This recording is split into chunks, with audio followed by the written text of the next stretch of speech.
बाबा के जो मन में जो हमारे जो एक प्रेम रहता है बाबा के लिए, वो 10-20 गुना नहीं, मैं कहूंगा 100 गुना 1000 गुना हो जाता है आपके भजनों को सुनकर। बहुत सुंदर। तो अब मैं आप सभी से निवेदन करूंगा, अगर विशाल भैया से किसी तरह के कोई क्वेश्चन पूछना चाहते हैं। जैसे बीच में बहुत सारे क्वेश्चन थे जो आगे चले गए। एक क्वेश्चन मुझे याद है, किसी ने पूछा था कि जो संकल्प के वीडियोस होते हैं, क्या उन वीडियोस को देख के हम संकल्प कर सकते हैं? तो संकल्प के वीडियो में आप नहीं कर सकते। जब गुरुदेव बोलेंगे कि इस संकल्प को मेरे संकल्प करने के बाद भी आप कर सकते हैं, तभी कर सकते हैं। बिल्कुल। क्योंकि जिस समय बाबा आपको संकल्प करा रहे होते हैं, तो बाबा के आदेश पर सारी शक्तियां आपके घर में सक्रिय होती हैं। यह भी एक कारण है उसका, जब बाबा आदेश दे रहे होते हैं संकल्प के दौरान, तो उनके आदेश पे सारी शक्तियां आपके घर पे होती बिल्कुल हैं एक्टिव रहती हैं वो। और एक्टिव रहती है, आपके घर पे एक्टिव रहती है। मार्क माय वर्ड्स में क्या कह रहा हूँ। आप में से सभी, अब ये तो जब तंत्र की साधना में आप बहुत सारे लेवल ऊपर तक पहुंचेंगे, तब आपको पता चलेगा, जब बाबा ने ये बात कही है, वो उसका सच में जो मतलब था वो क्या था। क्योंकि अभी तो हर इंसान जितनी उसका ज्ञान होता है, उस ज्ञान के अनुसार ही हम हर चीज को परखते हैं, उसी के अनुसार हम चीजों को समझते हैं। लेकिन जब तंत्र लेवल में कई लेवल तक ऊपर आप पहुंच जाते हैं, जब आपको आध्यात्मिक अनुभूतियां होती है, तब आपको समझ में आएगा कि ये जो बातें हैं ये क्यों कही गई थी। किसी ने एक बहुत प्यारा सवाल पूछा है कि गुरुदेव आपको किस नाम से बुलाते हैं? गुरुदेव मुझे तो कभी विशाल बेटा बुलाते हैं, कभी विशाल बाबू बुलाते हैं, कभी विशाल बुलाते हैं। बाबू भी बुलाते हैं कभी कभी। बिल्कुल बुलाते हैं। बिल्कुल। और सचिन और रमन जी। जब कुछ गुरुदेव से हम लोग भजन गवाते हैं तो उसमें बोलते हैं कि डायरेक्टर साहब सुनिए, सही है। बात ही निराली है उनकी तो। मतलब डायरेक्टर साहब भी बोल देते हैं आपको। बहुत सुंदर। अच्छा, सचिन रमन भाई यहाँ पे बोल रहे हैं कि भैया जब दरबार में कुछ फंक्शन होता है, उस समय स्टेज में कुछ भक्त भजन करते हैं, उसका मौका कैसे मिलता है? बिल्कुल उसका मौका मिलता है ना। आप दरबार में जाके आप वहां पे राकेश भैया संपर्क करेंगे, राकेश झा, उनसे संपर्क करेंगे तो होता है। अच्छा, आपको एक इंटरेस्टिंग बात है आप लोगों को बताते हैं। आप जी। लोगों को शायद पता नहीं होगा।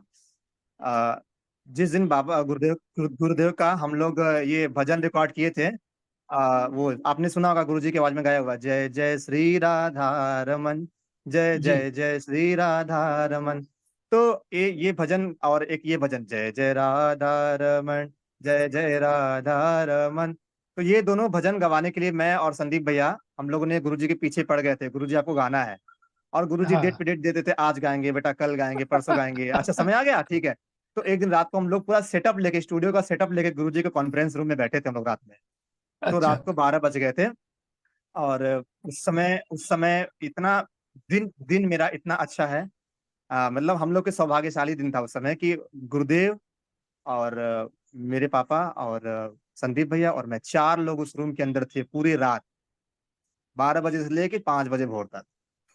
और फिर बाद में बिट्टू मत आई। तो उस समय वो रॉड कंपनी का माइक जो स्टूडियो में जो लगाए जाते हैं।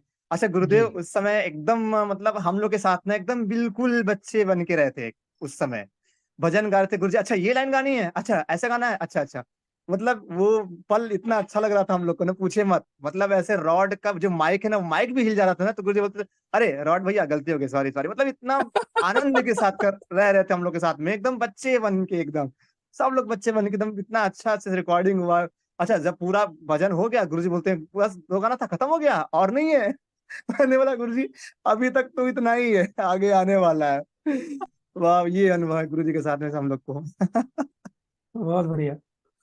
या एक भाई ने लिखा है कि जय जय राधा रमन ये गवा कर बहुत बढ़िया काम किया। क्योंकि बाबा की आवाज में मतलब हमारे घर में भजन गूंजता है, इससे बड़ी बात और क्या हो सकती है। बिल्कुल सही कहा आपने। तो यहाँ निशा जी ने लिखा है, मेरा एक सवाल है, मैं रोज बाबा माँ की आरती करती हूँ, वीडियोस देखती हूँ, मुझे ऑफिस काम में और मेरी मैनेजर को लेके बहुत परेशानी होती है। मैं संकल्प लेती हूँ इस बात का, लेकिन वो बार बार परेशान करती हैं। अगर मैं उसके बारे में सोचती हूँ तो क्या मेरे कर्म भोग बढ़ते हैं?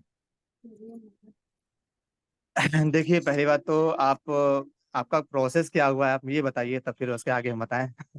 हाँ जी, बिल्कुल। तो जरूरी है कि आपके प्रोसेस को, आपने कहाँ तक का प्रोसेस किया हुआ है, क्योंकि जितनी एनर्जी होगी उसी हिसाब से आपसे बात की जाएगी, उसी हिसाब से आप। या तो फिर अपना ऑडियो या वीडियो ऑन कर लीजिए। हाँ, मैं ऑडियो चालू कर देता हूँ इनका। निशा जी, आपका ऑडियो चालू किया गया है। आप प्लीज अपना जो है थोड़ा डिटेल में बताएं कि आपकी प्रक्रिया कहाँ तक हो रखी है। प्रणाम विशाल जी, प्रणाम कृष्ण, एंड प्रणाम Har Har everyone. Mahadev. Har Mahadev, Hari Har. Thank you so much, ये बहुत ही बढ़िया अपॉर्चुनिटी है हम सब के लिए। मैं ज्यादा टाइम नहीं लूंगी, मेरा यही प्रॉब्लम है, मैं हमेशा जब भी संकल्प करती हूँ तो इस बात को लेके बहुत मतलब इतना परेशान कोई कैसे कर सकता है लाइफ में, कभी कभी सोचती हूँ मैं। लेकिन वो मेरी जो मैनेजर है, हद से ज्यादा परेशान करती है। एक पल में इतना ज्यादा डांटेगी, ऐसा लगता है कि अभी घर पे आके मारेगी, और दूसरे दिन में ऐसे बिहेव करती है जैसे उसके अलावा कोई दूसरा अच्छा इंसान हो ही नहीं इस दुनिया में। पता नहीं काम। सॉरी, आपका प्रोसेस कहाँ तक हुआ है? और मेरा आरोग्य हवन तक हुआ है। हम लोगों ने, मैंने, मम्मी पापा ने 9 हवन, स्मृति चिकित्सा, ब्लैक मैजिक और आरोग्य हवन तक जी किया है। जी, बहुत बढ़िया। देखिए, सबसे पहला अपना अनुभव, अपना भी अनुभव बता रहे हैं, प्लस गुरुदेव ने जो बोला वो बता रहे हैं। अपना रिमोट दूसरे के हाथ में मत दीजिए, सबसे पहली बात। ठीक है? रिमोट कंट्रोल मतलब जैसे कि सामने वाला आपको कुछ भी दे, आप गुस्से में आ जाओ। इसका इससे ये होता है कि हम अपना रिमोट दूसरे के हाथ में दिए, वो जो कुछ बोलेगा मैं तुरंत हाइपर हो जाऊंगा। तो देखिए, कुछ लोग कैसे आपका काम है, देखिए कुछ लोग का काम होता है प्यार से रहना, और कुछ लोग का काम होता है आतंक मचाना। ठीक है? वो उनका अलग स्वभाव है, हमारा अलग स्वभाव है। अब उनके स्वभाव से हम अपना स्वभाव नहीं चेंज कर सकते, पहली बात। ठीक है? क्योंकि आप में गंदगी नहीं है, आप आरोग्य बन करके आप सब कुछ अच्छी हो चुकी हो, लेकिन उसके अंदर गंदगी भरी है, उसका तो दिमाग नहीं काम कर रहा है। पहली बात तो वो हमेशा डिप्रेशन में रहती है, वो आपको भी नहीं पता है। ठीक है? वो हमेशा डिप्रेशन में रहती होंगी, उनको भी नहीं पता कि वो कर क्या रही हैं। ठीक है? ऐसे लोग क्या होता है कि धीरे धीरे डिप्रेशन रहते रहते फिर नींद की दवा खाते हैं। ठीक है? हमें पता है अच्छे से। तो वो उसका आप टेंशन मत लीजिए, अगर वो कुछ बोलती भी है ना तो उसको एकदम इग्नोर ही करिए उसको। जैसे कुछ चिल्ला बोल रही है तो आपका ध्यान कहीं और बटा लीजिए। बस ठीक है, हाँ ओके, हाँ अब उसको ना अपने लाइफ पे एकदम सीरियस पढ़ने ही मत दीजिए। ठीक है? अच्छा। जैसे बारिश हो रही है, कोई दिक्कत नहीं, बारिश को होने तो हम छतरी लगा लेंगे, बात खत्म। बारिश बारिश भी चलता रहेगा और हम भी बचे रहेंगे। मैं एक अनुभव शेयर करना चाहती हूँ, ये मैं काफी एक सेकंड आपको रोकूंगा निशा जी, एक सेकंड रोकूंगा। जो चीज आपने बताई ना, ऐसा ऐसा नहीं है ये उनके साथ है। आप सोचिए, क्या ये चीज हमारे अंदर नहीं थी? हमारी प्रक्रिया होने से पहले क्या हम ऐसे नहीं थे क्या? क्योंकि पूर्वजों की स्मृति है तो नेचुरल सी बात है, कभी तो हम बिल्कुल शांत है, घर पे सबके साथ इतने अच्छे से बात करें, और छोटी सी बात हुई और हम एकदम से भड़क जाते और घर पे महाभारत हो जाती थी। तो ऐसा उनके साथ भी है, तो वो चीज हमें भी थोड़ी समझ के चलनी होगी ना, क्योंकि उन्होंने तो प्रक्रिया पालन की नहीं है। तो हमें समझना पड़ेगा जो प्रॉब्लम्स हमारे साथ थी वो एग्जैक्टली उनके साथ भी है। और ऐसा बहुत लोगों के साथ में होता है। और अच्छा किया आपने ये सवाल पूछा है। डे टू डे लाइफ में हम कुछ भी बिजनेस कर रहे हैं, हमारे पास बहुत सारे कस्टमर्स आते हैं, या बहुत सारे, जैसे हम जॉब करते हैं तो बहुत सारे हमारे कलीग्स होते हैं। तो कहीं हर जगह पे ये सिचुएशन होती है और सभी के साथ में हाँ, होती है, तो सभी लोग बड़ा बस ये है समझदारी से कि काम लीजिए। जी। अपना परफॉर्मेंस अच्छा कीजिए। बाकी नौकरी क्या आज है कल दूसरी हो जाएगी। ये अनुभव जी जी। कि अभी कुछ दिनों पहले मैंने एक संकल्प लिया था कि बाबा, ये नौकरी मेरे लिए सही है या नहीं मुझे नहीं पता, आप मेरे से ज्यादा जानते हैं और आप सबको जानते हैं। तो अगर मेरे लायक कोई अच्छी नौकरी हो तो प्लीज मुझे लगवा दीजिए। उसके दूसरे दिन मुझे कहीं और से इंटरव्यू कॉल आता है और वहां पे मेरा सिलेक्शन भी हो जाता है। और वही टाइमिंग, मतलब सुबह 9 से 6 बजे ऐसा टाइमिंग में, और मन चाही तनख्वाह वो मिल गई मुझे। पर अभी प्रॉब्लम ऐसा हो गया है कि वहां पे ज्वाइनिंग हो चुका है मेरा, और यहाँ से अभी निकलने के लिए ये मैनेजर मुझे जाने नहीं दे रही। ये मतलब बार बार ऐसा, वो कहते हैं ना, गिल्ट गिल्ट ट्रिप में डालना किसी को, हमने तुम्हें नौकरी दी उस टाइम पे जब बात नहीं थी और अभी तुम छोड़ के जा रहे हो, ऐसा वैसा ये वो। मतलब इतना नेगेटिव बता बता के, और मैं क्यों छोड़ना चाहती हूँ क्योंकि वो है नेगेटिव। जब भी ऑफिस कामों देखिए में हम लोग जाते हैं, शराब वगैरह पीते हैं वहां पे, और जो मुझे नहीं पसंद। देखिए और उनको उस कारण देखिए, हम बता रहे हैं, उनको उनको बोलने दीजिए, क्योंकि अगर आपको दरबार ने दी है तो दरबार वहां से आपको हटा लेगा। हाँ।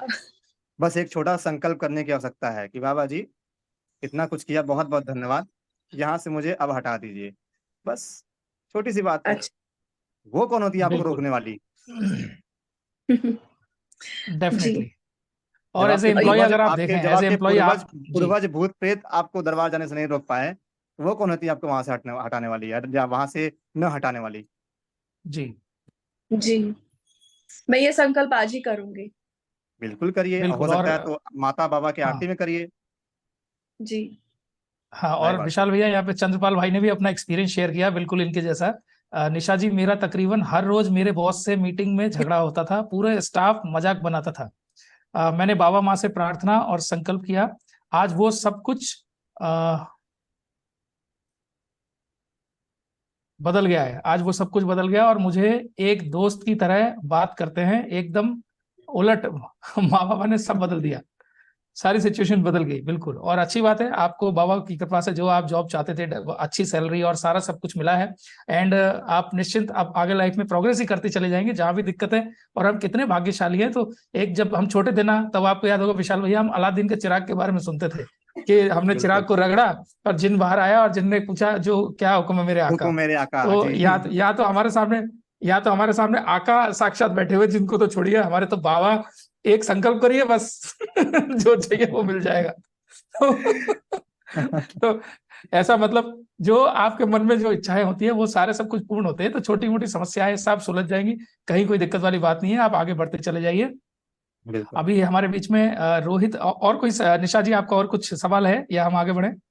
जी, एक छोटा सा था। शायद ये हम्म। सबको के लिए भी हो सकता है कि कुछ भी, अभी जैसा आपने सही कहा, रिमोट कंट्रोल किसी और के हाथ में, लेकिन उस समय में वो ऑटोमेटिकली हो जाता है। हम कैसे अपने मन को काबू में करके उस समय में सिर्फ बाबा और माँ को ध्यान करके, मतलब कैसे अपने आप को उस सिचुएशन से निकाले, क्योंकि ये चीज सामने वाले को ये समझ लो कि पेशी में है, बस और कुछ नहीं।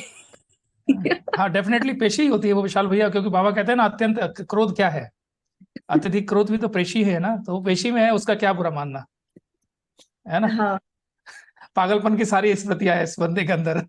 याद है आपको? ऐसे अलग अलग जो बार बार जो बाबा बोलते हैं वो सही बोलते हैं ना। बस ऐसा कर लो तुम, आप एकदम निश्चिंत रहेंगी, आप मंद मंद मुस्कुराते रहिए। जी, मैं ये बिल्कुल। संकल्प कल ही रिजाइन करने का सोच रही हूँ यहाँ से, ताकि उस दूसरे कंपनी में अच्छे से ज्वाइन करूँ। हाँ बिल्कुल हाँ, और करिए। मैं आपको यहाँ पे निशा जी, आपकी बात से कनेक्ट करते हुए एक बात मैं आपको विशाल भैया की याद दिला देना चाहता हूँ। विशाल भैया ने एक बार कहा था कि जब बाबा से इनकी मुलाकात हुई थी, तो इन्होंने एक ही बात कही थी कि बाबा, जो मेरे लिए अच्छा है आप वो करिए, मुझे आप वही दीजिए। मैंने तो ये बात शुरू शुरू में बोली थी गुरुदेव को। गुरुजी ने बोला था, मतलब मेरे पापा ने बोला कि गुरुजी, इनको ऐसी ऐसी ऐसी प्रॉब्लम है और यहाँ अगर हार जाएंगे तो फिर कहीं नहीं कहाँ कहाँ जाएंगे। तो हमने बोला गुरुजी मेरी बात सुनिए, जो मेरे लिए उचित हो वो दरबार करे। क्योंकि मेरा अभी भी मेरा बस सेवा करने का मेरा उपदेश है। और मैंने ये बात पहले भी बोला था, अभी बोल रहा हूँ, आगे भी कह रहा हूँ। मैंने इंटरव्यू में बोला भी था कि बाबा, जो मेरे भजन के पुण्य हैं, ये जितने दरबार के भक्त हैं, सब में बांट दो। सब में बांट दो। जो मेरे भजन के पुण्य है वो सारे भक्तों में बांट दो। awesome। बहुत सुंदर। तो आगे बढ़ते हैं, अभी रोहित बाबू जी हैं, जिन्होंने लिखा है, जिनकी पूरी प्रक्रिया हो चुकी हो, क्या अपने पाटीदारों से मतलब रखना चाहिए या नहीं, क्योंकि वो लोग मस्जिद को मानते हैं और हम लोग से मतलब रखते हैं, हमें क्या बचाव करना नहीं, मैं चाहिए? मैं मैं समझ गया। देखिए, मतलब बिल्कुल रखना चाहिए, वैसा नहीं। जैसे देखिए, क्या होता है ना कि हमें समाज में भी रहना है और हमें अध्यात्म में भी रहना है, ठीक है। तो एकदम से हम सन्यासी नहीं है, हमें समाज में भी रहना है। तो करना क्या है, देखिए वो क्या करते हैं उनसे हमसे कोई मतलब नहीं है, ठीक है। ठीक है, हमारी उनसे बातचीत हुई, हाय हेलो, जो भी हमारी बातें हुआ। अब तो दरबार में ऐसी शक्ति भी खुल गई है कि जो भी उटपटांग करेगा फैमिली मेंबर में भी, तो उसकी गंदगी उसको सीधा परेशान करेगी, मतलब दिक्कत दे सकती है, या फिर वो सीधा दरबार में जमा हो जाएगी आके, जो भी आपकी गंदगी रहेगी। तो आप बिंदास मिलिए, आपके साथ दरबार है। हाँ, आप मिलिए जुलिए, बात करिए, उसके बाद फिर प्रणाम करके बाबा जी को प्रार्थना कर लीजिए कि जो भी गंदगी वहां से आ गई है वो सब स्मृति नष्ट कर दीजिए। इतनी सी बात है बस, बिल्कुल रहिए, कोई दिक्कत नहीं। बिल्कुल, बहुत सुंदर। अभी जया का एक सवाल है, जया ने लंबा चौड़ा एकदम पूरी एक स्टेटमेंट लिख दिया है, लेकिन मैं चाहूंगा वो खुद ही आपसे पूछें। जय बाबा जी की। भैया जी, सभी को जय बाबा जी की। जय बाबा जी जय की। माँ बाबा की। जय माँ बाबा की। माँ को क्यों भूल जाते भैया हो भाई मेरा सब लोग? नहीं, माँ दिल में रहती है ना। बाबा जैसे बहुत जल्दी मतलब हो जाता है। मेरा सवाल है एक, भैया जैसे मेरे डीएनए में, माँ को सबने छुपा के रखा है। हाँ भैया, जैसे मेरे डीएनए में 8 लोग हैं और मैंने 9 हवन की प्रक्रिया भी की है, आरोग्य हवन मेरा हुआ नहीं है अभी। तो आप तो जानते ही हैं, आपसे क्या बताना। तो मेरा ये क्वेश्चन है कि हम संकल्प अभी ले रहे हैं तो पूरा नहीं हो रहा है, तो हमें किसी ने सजेस्ट किया है कि आप संकल्प ज्यादा मत लीजिए, क्योंकि आपके डीएनए में बहुत ज्यादा लोग हैं। तो जैसे रुद्राभिषेक हो रहा है, आरती हो रही है, या हवन हो रहा है शनिवार का, तो उस टाइम पे हम संकल्प ले सकते हैं? पहली बात तो आपके डीएनए में कितने लोग हैं, कितने काम के लोग हैं, वो देखिए। ठीक है। हम्म। हमें हमें पूरी लिस्ट हमें पूरी लिस्ट नहीं भरना है। जो दरबार को मानता है हाँ। उन्हीं को रखिए, बाकी बाकी फालतू लोग रखने की कोई आवश्यकता नहीं है। दूसरी बात, आप संकल्प बिल्कुल करिए, और ये संकल्प करिए कि जिस स्मृति के कारण मेरा संकल्प पूरा नहीं हो पा रहा है, वो स्मृति नष्ट कर दी जाए। मेन बात तो अच्छा। यही है, क्योंकि संकल्प पूरे ना होने की भी तो एक स्मृति है आपकी। हाँ, ये सही चीज में। गुरुदेव ने बताया भी है। हाँ। अच्छा। लीजिए, हो गया समाधान। नेक्स्ट मंथ मेरा एग्जाम भी होने वाला है, उसी से सारी उम्मीद, मेरी जॉब लगने वाली है, बस उसी में हो जाए मेरा सिलेक्शन किसी तरह से, बाबा जी करवा दें। बाबा जी तो करवाएंगे, बस श्रद्धा विश्वास बनाए रहें। अरे श्रद्धा विश्वास तो बहुत हाँ ज्यादा है। बस बस बस। और नहीं तो जाएंगे भी कहाँ, और कोई ऑप्शन थोड़ी है। ऑप्शन है ही नहीं। विश्वास डगमगा के भी क्या कर लोगे, जाओगे कहाँ। बताइए क्या नाम है मेरी आपका? माँ बहुत सेक्सी, जी कहाँ के रहने वाले हैं? जी। बिहार समस्तीपुर से। जी जी, समस्तीपुर बिहार। बताइए। माँ बहुत बीमार है फिलहाल। जी, आपकी उसी मम्मी के बहुत बीमार है, और? वही अभी नहीं, अच्छा तो डॉक्टर ने बताया 4th स्टेज। अच्छा। आप करते क्या है? पढ़ाई कर रहे हैं। पढ़ाई कर रहे हैं। नहीं, बहुत बढ़िया। सबसे पहले तो आपने, आपका दरबार की तरफ से आपको बहुत बहुत धन्यवाद कि आपने इस मीटिंग को ज्वाइन किया। और सबसे अच्छी बात यह है कि आपके जो अच्छे पूर्वज हैं उन्होंने ही ज्वाइन कराया है। और सबसे अच्छी बात यह है कि आप पढ़ाई करते हुए भी अपने माँ के लिए ये सवाल पहला बार पूछ रहे हैं। ये हमें बहुत अच्छा लगा। मैं कैसे धन्यवाद दूं आपको। बहुत अच्छा लगा। तो देखिए, इसके लिए क्या है ना कि आप दरबार का वीडियो देखते हैं। हाँ हाँ। ठीक है, दरबार का आप वीडियो कंटिन्यू देखते रहिए, माता बाबा की आरती जो लाइव है वो देखते रहिए। और आप अगर दरबार नहीं गए हैं तो एक बार अपनी मम्मी का फोटो लेके दरबार चले जाइए। ठीक है, आप मम्मी का फोटो लेके दरबार चले जाइए, वहां पे अर्जी बंधन करिए, और 5100 रुपये लगता है टोकन। गुरुजी से एक बार आप मिल लीजिए। गुरुदेव को ठीक है। आप फोटो दिखाएंगे ना, तो गुरुदेव आपको बता देंगे कि आपको मतलब क्या है, आगे क्या करना क्या है। और आप दरबार की सभी प्रक्रिया पूरा कीजिए। देखिए, डॉक्टर क्या है ना, डॉक्टर हमेशा डराने का काम करता है। ठीक है, डॉक्टर हमेशा डराने का काम करता है। वो तो इतना तक डरा देंगे कि अरे अब भी करो, नहीं तो कल के कल ये वो हो जाएगा। अब आप भाई खेत बाड़ी बेच के लाओ, जहां से चाहे तहां से लाओ, इससे मतलब नहीं है। तो हम ये कहेंगे कि आप सबसे पहले जितना जल्दी से जल्दी हो सके आप दरबार जाइए, अर्जी बंधन करिए, गुरुजी से मिलिए। उसके बाद आप अपना जो प्रक्रिया है, जैसे नमन की प्रक्रिया है या हवन की प्रक्रिया, हम तो ये कहेंगे कि आप अगर सक्षम हैं तो अपने मम्मी के लिए आप वनडे कर लीजिए। देखिए क्या होता है ना, वनडे का जो प्रोसेस है वो 1,51,000 है। हमको ये सबको महंगा लगता है, लेकिन होता क्या है ना कि डॉक्टर के पास जाएंगे भैया ना, तो वो क्या करता है, धीरे धीरे करके उतना तक लिस्ट पहुंचा देता है, और फायदा कुछ नहीं होता है। बाद में कहेगा मैंने तो अपना प्रक्रिया किया लेकिन हुआ नहीं, लास्ट में भगवान के ऊपर छोड़ देता है। तो क्यों ना हम डायरेक्ट भगवान के शरण में चले जाएं। दीजिए, क्योंकि नमन में बहुत बड़ी शक्ति है। तो आप हम में से बहुत सभी का यही अनुभव है, क्योंकि बाबा एक ही चीज कहते हैं, पहले इस्तेमाल करो फिर विश्वास करो। पहले घर बैठे आप देखो, बाबा से प्रार्थना करो। आप जानने मतलब कहते हैं मान के मत आओ, जानने के लिए आओ। जानने का सीधा सा मतलब है आप बाबा से संकल्प करिए, प्रार्थना करिए, और आपके घर बैठे ही आपको अनुभव हो जाएगा। जब अनुभव हो जाए तब आप हवन की तरफ बढ़िए, क्योंकि बाबा खुद भी कभी नहीं कहते आप आए और आपने आते बिना कुछ सोचे समझे हवन कर लिया, उससे कुछ नहीं होगा। सबसे पहले आप अनुभव करिए, जानिए, और जानने के बाद तब मानिए। पहले से मान के मत आइए, ना पॉजिटिव ना नेगेटिव। तो पहले आप अनुभव करिए घर बैठे। मंगलवार का संकल्प यूट्यूब से आप करिए, और अभी मैं आपको यूट्यूब चैनल की लिंक आश्रम की जो दरबार की है वो भी मैं आपको प्रोवाइड कर दूंगा। वहाँ पे लाइव सेक्शन में आप जाते हैं, रात को 9 बजे का टाइम रहता है। तो जनरली 9:15 9:30 तक बाबा जो है वो अपना जो संकल्प है वो स्टार्ट करा देते हैं। संकल्प करना शुरू करिए, संकल्प में ही सबसे बड़ी शक्ति है। और आज दिन में हमने जैन कोकांट्रिल भाई का भी अनुभव जाना था। विशाल भैया, अद्भुत, बहुत सुंदर बातें उन्होंने बताई। मतलब एज ए फॉरेनर जो कि हमारी संस्कृति से भी बिलोंग नहीं करते, लेकिन लास्ट में पता है उन्होंने क्या क्या दिया। बोले मैं दरबार से इसलिए जुड़ गया क्योंकि मेरे कोई ना कोई जो पूर्वज होंगे ना वो सनातन धर्म से ही होंगे, इसलिए सिंपल सी बात है मुझे ये प्रेरणा मिली और मैं दरबार तक पहुंचा। और चलिए क्या स्पिरिचुअलिटी को लेकर इतनी मैच्योरिटी थी उनके अंदर। तो उन्होंने एक बहुत सुंदर बात कही। जब यहाँ पे क्वेश्चन थे, बहुत सारे क्वेश्चन ही पूछे थे, आप क्रिश्चियनिटी को भी फॉलो करते हैं या पूरी तरह से सनातन धर्म को फॉलो कर रहे हैं? तो उन्होंने एक बात कही कि आज से 2000 साल पहले ईसा मसीह ने जो भी कुछ किया, तो मैं उनको रिस्पेक्ट करता हूँ, उनको बड़ा आदर करता हूँ। लेकिन क्या आपको नहीं लगता जो उन्होंने अपने समय में किया था वो आज आपके सामने बाबा कर रहे हैं साक्षात? तो जो साक्षात है हम उसको माने ना, बजाय इसके जो हम अतीत में जाके चीजों को हम सिर्फ कहानियां सुनते हैं। तो सिर्फ कहानियों से नहीं होगा, आज हमारी जिंदगी में जो लाइव जो चीजें कष्ट दूर हो रहे हैं सभी के, तो वो सब हमारे सामने है। तो बजाय वर्तमान पास्ट में बिल्कुल जाके चीजों को मानने से हमारे सामने है। तो बिल्कुल ये बहुत सिंपल, उन्होंने बहुत सुंदर एक आंसर दिया था। और विशाल भैया श्रीमद् भगवत गीता पढ़ते हैं, श्रीमद् भगवत गीता से बहुत सारी चीजें उन्होंने सीखी है। और मैं आपको क्या बताऊं, इतना अद्भुत अनुभव था आज उनका जो एक्सपीरियंस हमने सुना है। क्योंकि भारत से तो कोई भी हमारे जो भाई बहन है वो अपना अनुभव बता ही देते हैं, लेकिन ऐसे फॉरेनर जो एक डिफरेंट कल्चर से बिलोंग करते हैं, है ना। बाकी जितना भी गुरुदेव काम कर रहे हैं, जो आश्रम बन रहा है, जो हवन हो रहे हैं, ये सब उनके लिए कुछ नहीं है।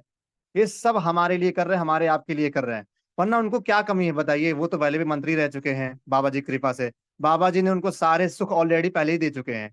लेकिन वो हमारे लिए रात रात में जागते हैं, 2-2 3-3 बजे भोर तक बैठे रहते हैं। सोचिए, जब बिल्कुल तक हम लोग, आपको याद है गुरु पूर्णिमा में गुरु जी रात को 8 बजे से लेके रात को 8 बजे, सुबह 8-9 बजे तक बैठे रह गए, पूरा कंटिन्यू ऐसे ही लगातार बैठे रह गए।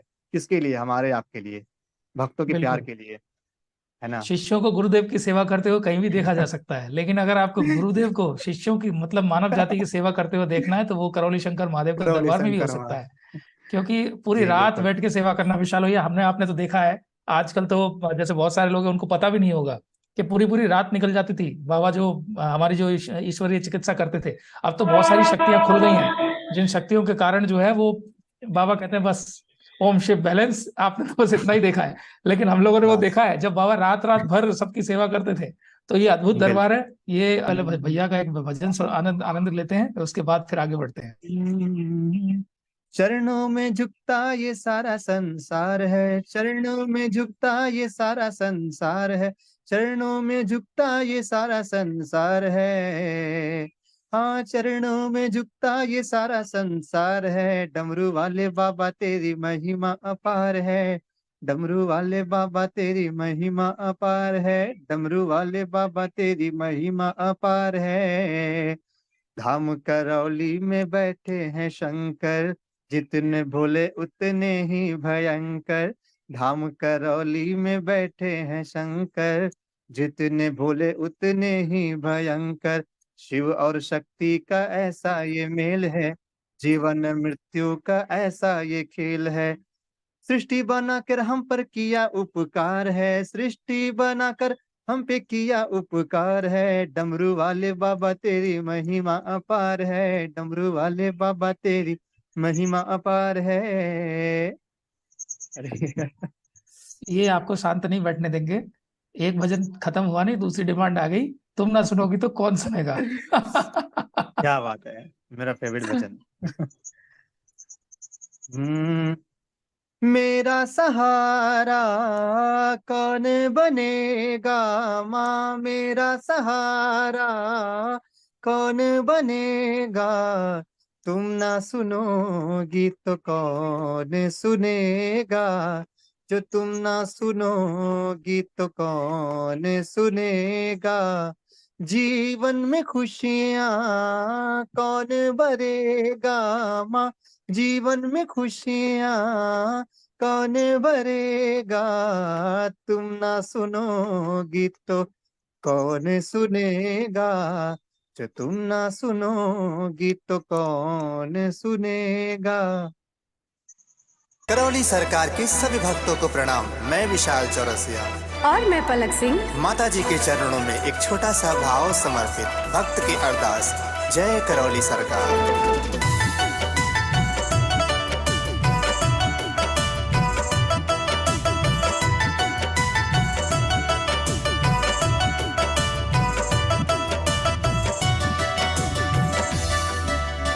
सभी वीडियो ऑन करके ताली बजा के प्यारा सा भजन सुनिए और भजन करिए। उपकार करो